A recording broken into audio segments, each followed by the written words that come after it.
What's going on, you absolute legends, and welcome back to yet another YouTube video. As you can see by the title, we're gonna get a little bit deep in this one. Deeper than your dad and your mom.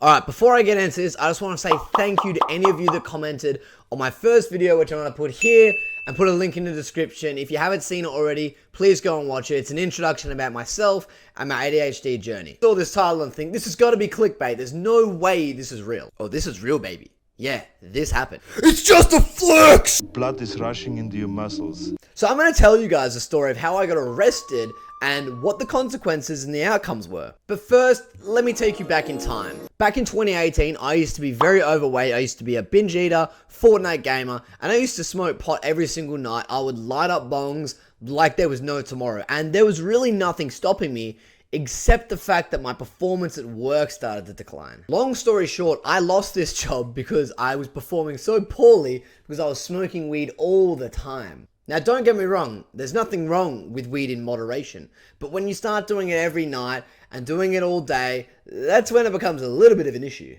And so that's the trap that I eventually fell into because I was hanging around the wrong people, my mental health wasn't good, and I wasn't taking care of myself like I should have been. Basically traded pot for a caffeine addiction. This is not sponsored, I promise. So when I lost that job, I had all this money in my account, but I didn't have another job to go to, and I was heavily addicted to weed at that point. So guess what I decided to do? I would sit around all day with these mates and smoke and play video games, and it became a really toxic environment in my life.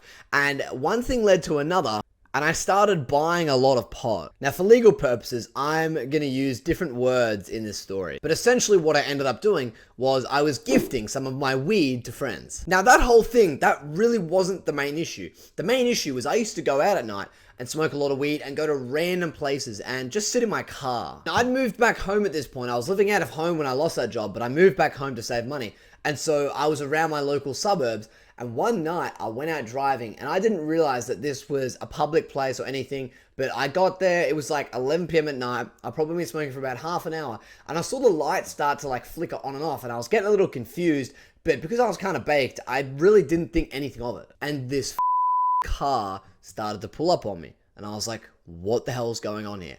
I was kind of backed into like a corner, right? So I couldn't just get, if a car was to come up to me, I wouldn't be able to get out. And I kind of started shitting myself because I was like, oh my God, am I going to get robbed? Am I going to get hijacked? I started thinking of the worst possible scenarios. Now, this is where it gets interesting. The next thing I know, this car pulls up right in front of my hood, like literally this close. And then the unimaginable happened to me. Those red and blue lights came on. And I knew that it was game over. I knew that it was game over because from this point, I was like, you know what? I've had way too many chances here. So what happened is I threw all of my stuff on the back seat and just down below my passenger seat, trying to like hide it because they stepped out of the car and they started coming around with their flashlights looking in. Now, bear in mind, they don't actually have permission without a warrant to search a car. But what they can do is they can look from the outside in. So they were looking from the outside in and they could see all this stuff that I had, and they come up to the window and of course they're like, "G'day, sir. How you going? Can you present your ID for me?" And man, I was absolutely shaking. Like, I basically snapped out of being stoned at that point. And I was just like, "Oh, hey, officer. Wasn't expecting you." Bro, it's just like, why did they pull up on me? It was just so random. So basically, I had to get out of the car. And look, I complied really well. They were actually really nice officers because just because I complied basically. And I think they are a lot nicer when you just go with the flow. So I had to sit out there. They didn't even handcuff me or anything.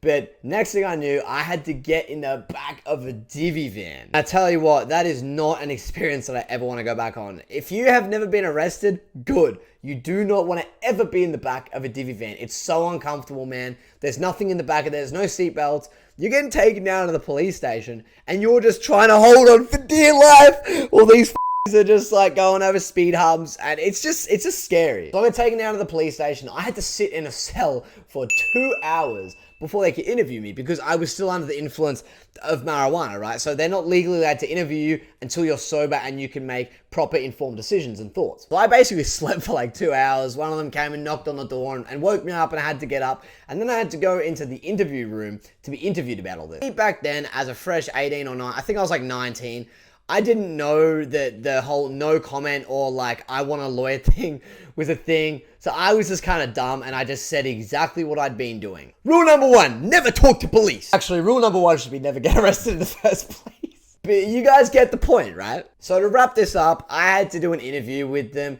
and then I had to walk all the way back to get my car because they left it there, and I'm really annoyed because they took the keys and they left my car unlocked. Anyone could have just gone up to my car and hotwired it and stolen it. They didn't even lock it. I guess I probably deserved that anyway, right? So yeah, over the next couple months, because of COVID, back at that point, my court day kept getting pushed back and pushed back and pushed back, and then one day I had to show up for it, of course, and I waited like 5 hours for the judge to call me up, and that was the longest damn 5 hours of my life. That was horrible. If you ever been to court, like, it's not a good environment. It's just not somewhere you want to be. And so I basically got charged on the possession of cannabis. I had all these scales in the back and bags and all that, but they only charged me with possession. So essentially they gave me a 9-month good behavior bond and basically said, don't do this again for at least 9 months. But they basically said, don't ever do this again. If you guys enjoyed this story, make sure you smash a thumbs up and subscribe to me. Also DM me on Instagram if you have any questions and I'll be sure to speak to you.